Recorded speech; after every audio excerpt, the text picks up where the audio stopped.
Hey, thanks for giving me your time again. I appreciate it. I'm Justin Carmack, and this is probably going to be the last of the 3 videos that I am going to try to use to get America changed. And by God, I do not mean what Barack Obama meant. I mean real change for real people. And the reason this format looks a little bit different and the camera's a little bit closer is because this, I think, is the most important. The teaser I left at the end of the last episode begged the question, what becomes of a people, especially a free people, once they learn that they can abuse government? Folks, we're witnessing it. When you begin to use government for all the different goods that your mind can imagine, all the different good works, and stopping all the different ills of the entire world,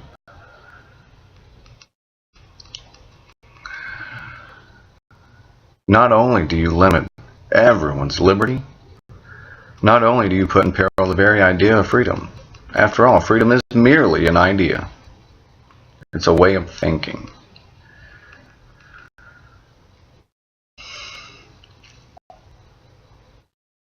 Once you start to use the government to do good, you begin on a slippery slope that can only lead to disaster, a loss of freedom.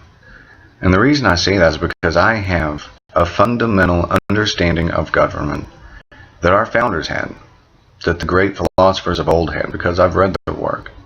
I know what motivated our founders. I've read thousands upon thousands of their letters, most of which in their own hand. I've read most of them, the source material. I've been to the libraries. I can argue virtually every point to every argument that every major founder would have. I can take Alexander Hamilton's position and compare it to John Adams' position on the same issue and have an argument between the two of them. I can say that because, as any educated historian will tell you, once you begin to read the words written in the hand of the people that spoke them, you begin to realize no two people speak the same. Speech patterns, I learned for the first time while I was doing my learning. Speech patterns are as unique as fingerprints. No one's ever told me that. I'm not a linguist, but I know it to be true. Since I know our founders inside and out, I have formulated my own original thinking on these issues. And I can't help but to believe that my original thinking so closely parallels the thinking of our founders, which was absolutely not original. And it throws into doubt whether my thinking is original or not. But I can tell you one thing, my thinking on all these issues that we're going to get in today are virtually exactly opposite from those which are held to be true today. So, getting back to the issue. What becomes of a people when they realize they can abuse government? Define abuse. Misuse. Start when you begin to use government to do good. And I mentioned the Civil War.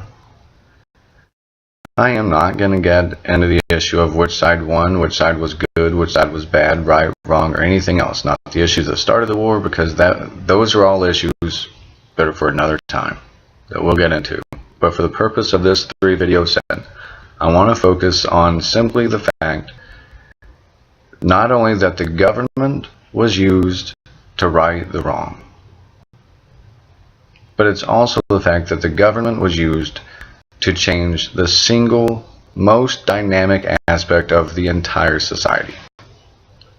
The government used its power that it justifiably had gained and wielded, amazing to me, wielded that power without any concept that an evil may be perpetrated and that liberties may be lost in the struggle.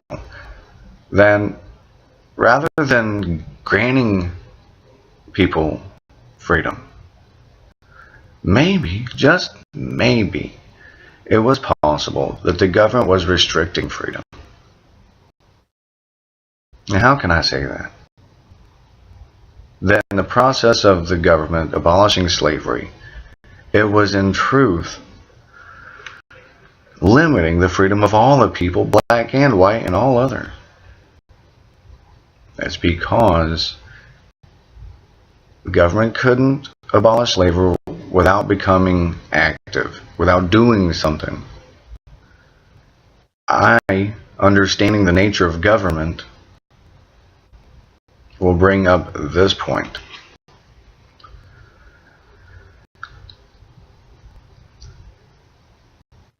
The world over thousands of years of functioning governmental societies, and millions of years of human societies,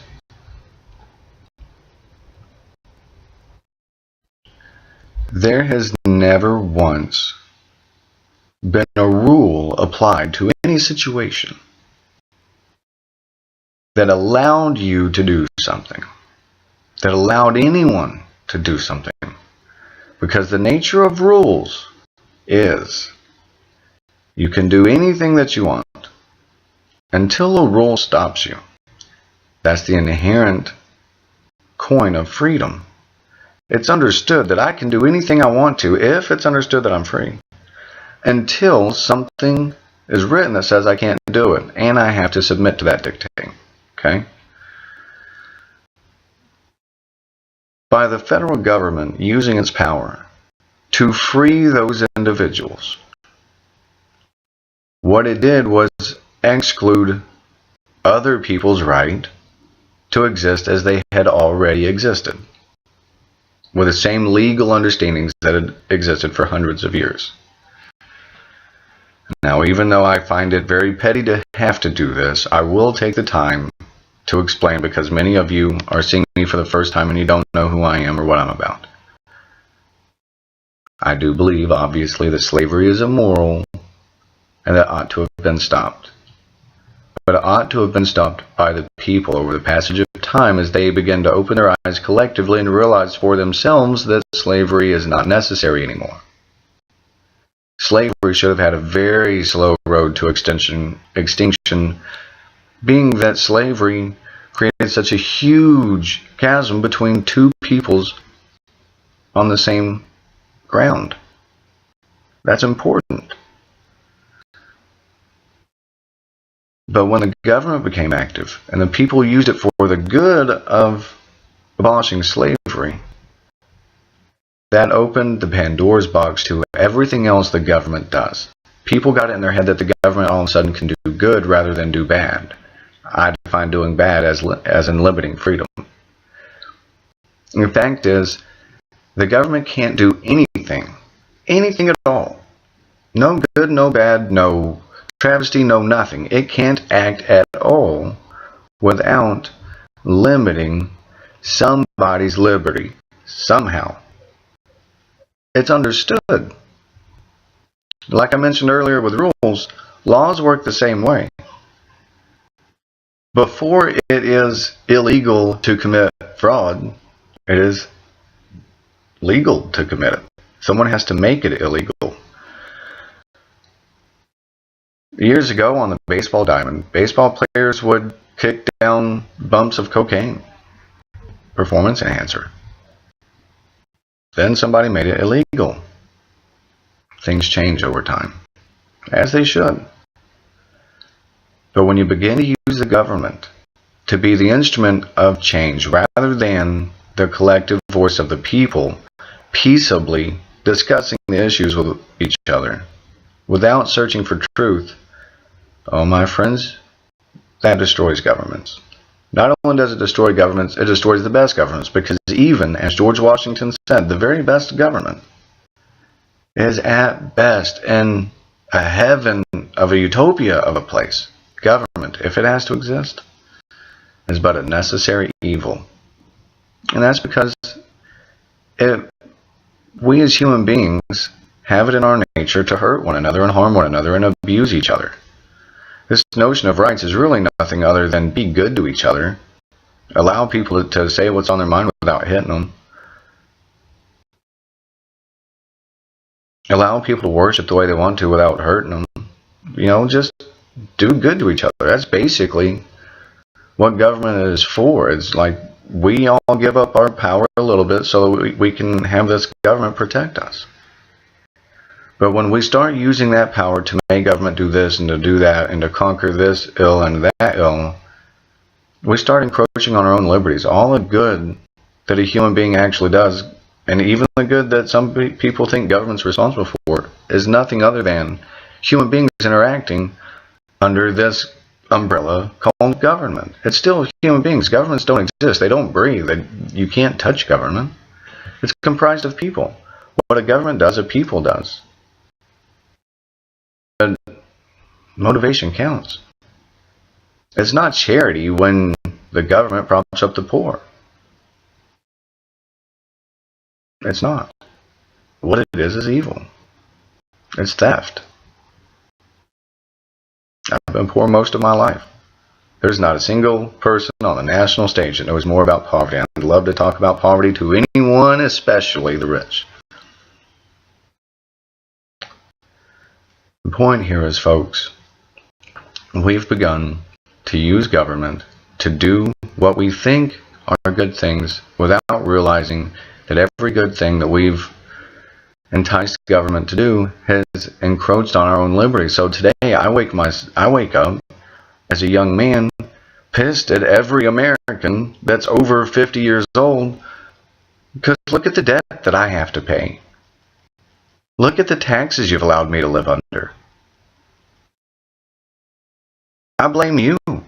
I blame every one of my fellow Americans. I blame anybody who is old enough to have done something but never did. Like I've said many times before, I'm an American. As an American citizen, I believe that I get the government I'm due. As a restaurant manager, there is no doubt in my mind, I've said this many times, and it is an original thought, there's no such thing as an untrained crew. Everything that any crew person does in a restaurant is because they are specifically trained to do it. Even if it's something the manager doesn't want them to do, it's because the manager has not found the way to eradicate that negative behavior that the manager doesn't want for whatever reason. If there's negative behavior within a society, the shot caller is to blame. But when the shot caller is the people, as in this country, hey, people are to blame. If our politicians are lying, cheating ass bastards, guess what? It's because we tolerate lying, cheating ass bastards. It's our fault. And by ours, I mean y'all's too.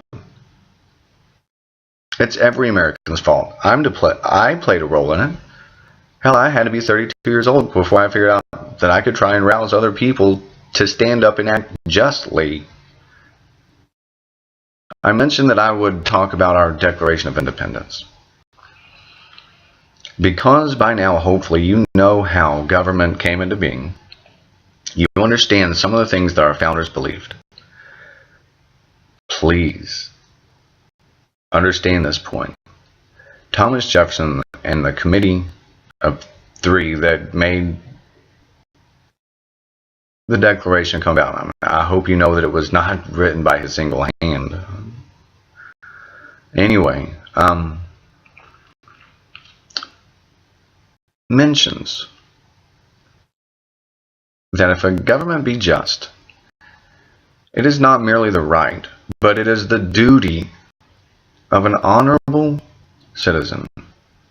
In fact, all honorable citizens of a just government have not the right, not merely the right, but also the duty to, quote, change or abolish, and to set on a more secure footing that which they think better secures their future. Check it out yourself. In the time since my last episode and this one, I decided that I wouldn't bring out the document and read from it. And the reason is because I've done public speaking before. I'll speak in public again. I have never once recited from written words. I've occasionally used 5x7 note cards to give long speeches, but just like I'm doing now, I'm looking into my laptop. I'm looking at nothing. And I'm doing it without my cigarette, which is kind of surprising. Which, if I'm rambling and kind of not staying focused, that's why, because I stay focused with my cigarette. And I realize I don't have a damn thing now. Yeah, so I wake up and I find this world is not free. Not like it should be. And as I've studied it over years, beginning with my own loss of my constitutional rights. When I was 19, I was accused of a crime that I didn't commit. I was in jail for 3 days before they let me out. I was telling them the whole time, let me out, I didn't do nothing. They wouldn't believe me, because as it turns out, everybody else who does something says, hey, let me out, I didn't do nothing. During that course, I realized that no less than 5 of my constitutionally guaranteed, mandated protections, which grow directly out of the idea of natural law, which is the idea that founded our country. After being deprived of those, then I was imprisoned for those 3 days. Granted, the truth eventually came out, but it still cost a lot of money. Money I shouldn't have had to pay.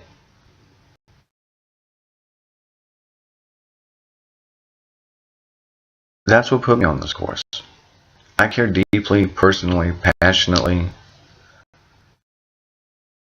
about freedom, about liberty, because at that time I still thought Americans were free. It took me being arrested, me feeling the steel of the handcuffs, to realize, oh, this human being in front of me wearing that uniform really does have power over me.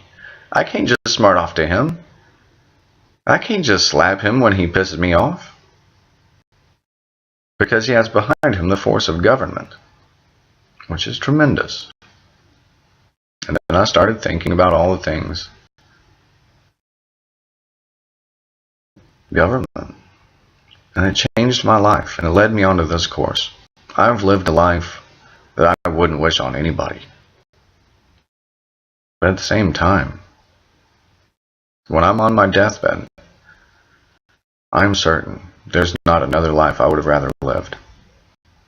I'm a man of honor and integrity. I've spent my whole life being that way, and I've taken plenty of ridicule for it. But there's no doubt in my mind, my entire life has led me up to the point to where anyone who knows me knows I'm stubborn enough when I believe I'm right to accomplish just about anything and to never be moved. Well, damn it, I believe I'm right in this. Man was meant to be free. And the one country in the world that has guaranteed freedom for more than any other is corrupt. It is on the wrong track. And I don't mean a damn George Bush and Barack Obama track. I mean a freedom track. That's why I praise Glenn Beck. I don't give a damn what any negative thing anyone has to say about me, him, or people that think like us. If it weren't for Glenn Beck motivating me to put this internet video out and to see what's out there, see what people may or may not agree, I would have never known, realized that restoring honor in my life in a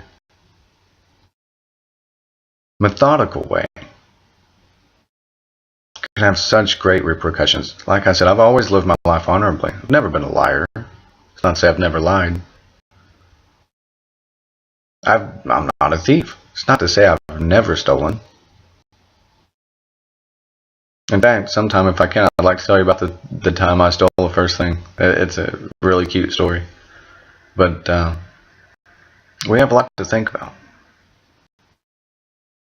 I hope to hell I get enough views generated on YouTube by these videos to get the ball rolling and talking about freedom, educating other people about freedom on a bigger scale, because we don't have much time left. $17 trillion may be a lot of debt, or it may not. Fact of the matter is, we don't know, because no entity in universal history, to our knowledge, has ever amassed this much debt. We have no idea what the hell is in the future. We don't know if $17 trillion will ever be able to be paid back, but we also don't know that it won't be. I know $17 trillion is enough that if a dollar represents a mile, how many miles is 17 trillion miles? I know it's more than 2.5 light years, so okay, I can do some math. That might be a statistic you hadn't heard because it's original, but it's a fact. I can go on for days about how much we're in debt, about how much danger we face, but I ought not have to. Hopefully you understand what I've said about freedom, and that ought to be enough. Let's take our country back. And by take it back, I don't mean in a left versus right way. I'm not a politician. I don't get into politics. Hardly. Nah. I'm a political thinker because I'm a philosopher, but I'm not a Republican. I'm not a Democrat. I'm not partisan at all. Never has been, never will be. In fact, I would be of the same mind as our founders, and I would eschew political parties. I would never belong to a gang. Does it never occur to anybody that the first thing you have to do when you go to federal prison is to pick a gang for your own protection? Well, guess what? That's the same thing our politicians do, and it's the same reason that our system is now corrupt, because at one time people focused on truth and eschewed political parties, and now we have to embrace them for our own protection and for money. No, that's not how politics is going to be done in a noble country of the 21st century. And if that's one of the things I can change, I'll give it my very best shot. But if what I'm saying resonates with you, if you believe anything that I've said over these last almost an hour, I guess now that I've spent with you total, if you believe it and it stirs you, contact me. Mention something on YouTube. Tell your friends. If I can find a way to post this on Facebook, I may do that. I'll Facebook it and YouTube it and all that other junk. I'll even tweet it. I'll do my best to get the message out. I'll be on any television show. I'll be on any radio show. I'll be anywhere where there's an audience of 10,000 people or more to get my point out.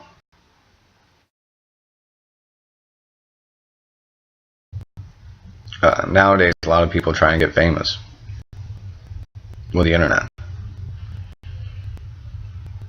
While I see that as a symptom of our decaying society, I also believe this great way of shrinking the world so that neighbors can see each other face to face even if they're across the world. I believe the internet holds the key to restoring freedom to humanity, because this way I can talk to the whole country at one time. Folks, I hope when you open your eyes and you see and you look around, you'll agree. We're no longer free. However you define free, we're not that. My name is Justin Carmack. I am doing my part. I know when I die I'll have a clear conscience because I lived at this day and age and I did my best. I told the people I loved and my friends about freedom. I did my best to live life in my sense of freedom. It got me in trouble a lot because that means that I spoke often when I shouldn't have. We do have the right to remain silent, you know. I just never exercise that right much. I went the other way. I don't want my children to grow up in a world with even less freedom than what we have now. Please, help me. The first 20 people that see this video are going to be people that I know and trust, and some of whom are family that I love. All of you know about how weird I am. You know about the things that I believe because I speak about it at Thanksgiving. I don't mind being an outcast. I stand for truth. A great man taught me a long time ago, it doesn't really matter what other people believe is true. It matters what you believe is true. And according to what you believe is true, that is what you're judged by. My Uncle Bobby is one of the wisest men I've ever known. But we don't speak much. I wish we did. I remember part of my childhood, I wish he were my father. Freedom is something I know, even though he and I disagree about everything. That's one thing we can agree on. And if I can make that happen between he and I, and restore a relationship, I can get my family talking, and I can get my friends talking, and I can get people I don't know talking because people that have seen this have spread it around. Hopefully, the first time that someone sees these videos that doesn't know me at all, hopefully by that time this video will have gone viral and millions of people are talking about it. Help me restore freedom to humanity. I do appreciate your time.